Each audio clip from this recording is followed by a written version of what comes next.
How's this one read then?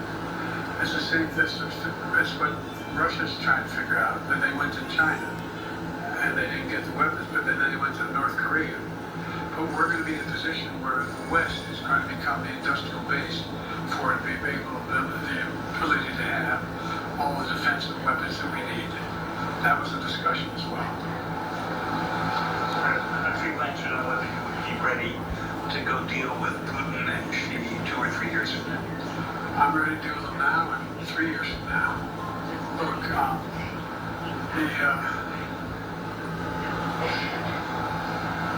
like I said, I'm dealing with Xi right now. I have direct contact with him.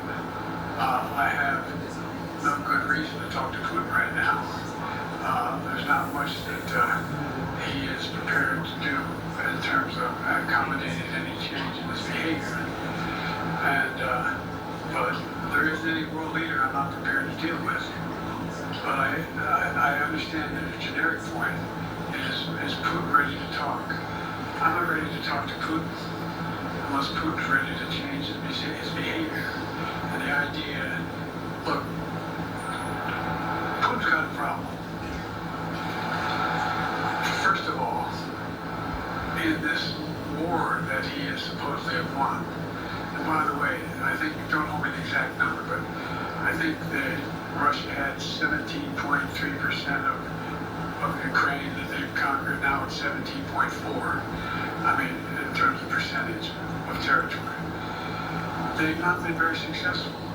They've caused horrible damage and loss of life, but they've also lost over 350,000 troops, military, killed or wounded. They've over 1 million people, particularly young people with technical capability, leaving Russia because they see no future there. They've got a problem. But what they do have control of is they are very good at controlling and running the public outcry that relates to how they use mechanisms to communicate with people. They lie like hell to the constituencies. They lie like hell about what's going on. And so the idea that we're going to be able to fundamentally change Russia in the near term is not likely. But one thing for certain, if we allow Russia to succeed in Ukraine, they're not stopping Ukraine. I recommend, I know you know this because you've written about it. Read Putin's speech after they moved in, what it was all about in Kyiv. It wasn't about just, anyway, read what he said objective is. And anyway, but so I think that I'm prepared to talk to any leader who wants to talk, including if Putin called me and wanted to talk.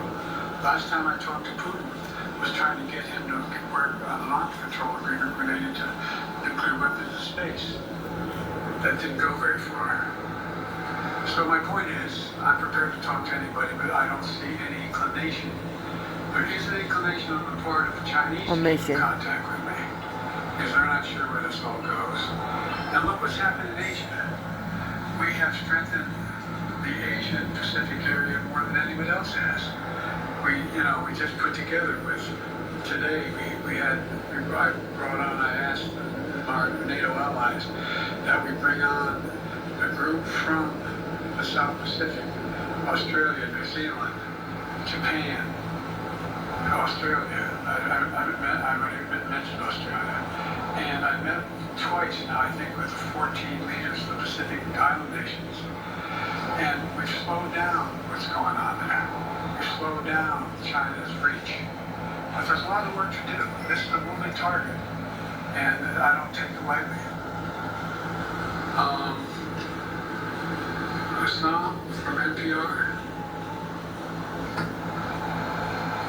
Thank you, Mr. President. Asma Khalid with NPR. I have two questions. Earlier, you spoke about the ceasefire plan between Israel and Hamas. We're now looking at 10 months of war, and I'm curious if there's anything that you feel personally you wish you would have done differently over the course of the war.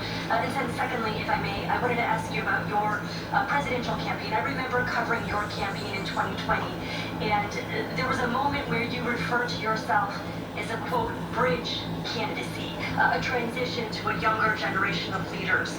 I want to understand what changed. Two things. Let's go back to where we talked about would I change anything that's happening with Israel and the Palestinians and the Palestinian movement. The answer is, as you recall, from the very beginning, I went to Israel, but I also got immediate contact with al-Sisi in Egypt. I met with the King of Jordan. I met with most of the Arab leaders to try to get a consensus going as to what had to be done to deal with getting more aid and food and medicine into the Gaza Strip. And we pushed it really hard. And Israel occasionally was less than cooperative, number one. The Israeli War Cabinet, I've been dealing with Israel since Golda Meir. I saw some of the reporters around here covered all the time where we say this. The first time I met with Golda Meir, I sat across from her desk and her assistant was Rabin sitting next to me. That's how far back I go. I know Israel well, and I support Israel. But this war cabinet is one of the most conservative war cabinets in the history of Israel. And there's no ultimate answer than a two-state solution here. And so what was able to be done in terms of the plan I put together was it would be a process for a two-state solution. And we get the Arab nations to, particularly from Egypt all the way to Saudi Arabia, to be in a position where they would cooperate in the transition so that they could keep the peace in Gaza without Israeli forces staying in Gaza. The question has been from the beginning, what's the day after in Gaza? And the day after in Gaza has to be, the end of the day after has to be no occupation by Israel in the Gaza Strip, as well as the ability for us to access, get in and out as rapidly as you can, all that's needed there. I've been disappointed that some of the things that I put forward have not succeeded as well, like the port we attached from Cyprus. I was hopeful that would be more successful. But that's why when I went to Israel immediately after the massacres that occurred at the hands of Hamas, the one thing I said to the Israelis, I met with the war cabinet and with Bibi, don't make the same mistake America made after bin Laden. There's no need to occupy anywhere. Go after the people who did the job. You may recall, I did still get criticized for it, but I was totally opposed to the occupation and trying to unite Afghanistan. Once we got bin Laden, we should have moved on, because it was not no one's ever going to unite that country. I've been over every inch of that, not every inch, the entirety from the poppy fields all the way to the north. I said, don't make the same mistake we made. Don't think that's what you should be doing, is doubling down. We'll help you find the bad guys, Sinwar and company. And all this criticism about I wouldn't provide the weapons they needed. I'm not providing 2,000-pound bombs. They cannot be used in Gaza or any populated area without causing great human tragedy and damage. But remember what happened when you had the attack on Israel with rockets and ballistic missiles. I was able to unite the Arab nations as well as Europe, and nothing happened. Nothing got hurt. It sent an incredible lesson to what was going on from the Middle East. So there's a lot of things that, in retrospect, I wish I had been able to convince the Israelis to do. But the bottom line is we have a chance now.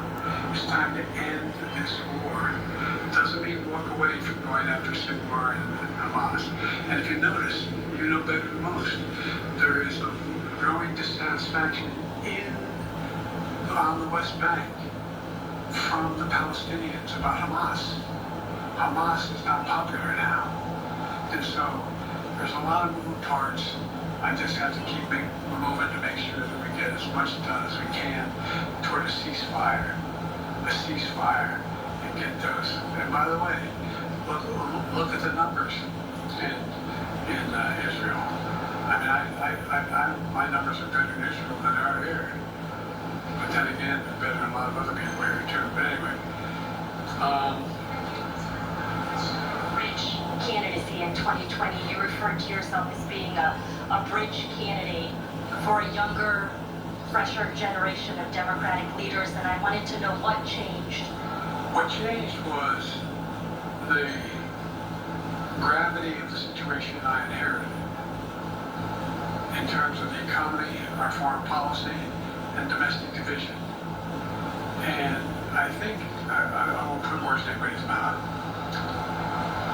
most presidential historians can be credited for having accomplished more than most any president since Johnson and maybe before that to get major pieces of legislation passed.